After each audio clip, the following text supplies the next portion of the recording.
I love shockwave therapy, as you can tell by my posturing here. However, there's some giant issues with it in the field that I'm seeing, and you need to know about them. So shockwave is getting much more popular, which is great. However, there are two main differences that people need to know about. One being, this is a focused shockwave therapy we use here, which is going to give you sound waves at 3,500 meters per second, which has a very different effect than a radial pressure wave, which is not actually a true shockwave. It can still be effective, but it's a different type of treatment, and that is giving us sound waves at 200 meters per second. Vastly different thing.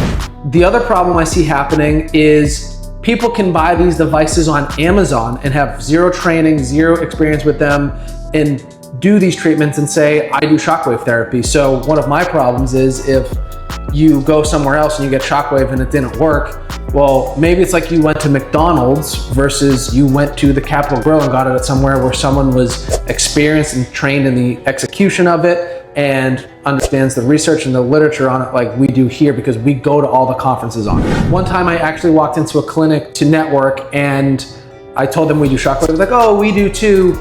I was like, well, do you do radial or focused? And they didn't even know the difference, which is scary in itself. And then they pulled a thing out of a drawer and said they bought it on Amazon for literally $800. We should not be getting shockwaves from someone that is doing that type of treatment.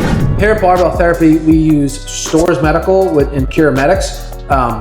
This device does not cost $800. It actually costs $50,000. And the reason I bought this one for the clinic is because 85% of the research is done with this device that shows the clinical effectiveness of it. So the big thing here is realize that not all shockwave is created equally between the device, the clinician, the experience, the training. It's all different, as well as what type of technology are they using to do shockwave therapy.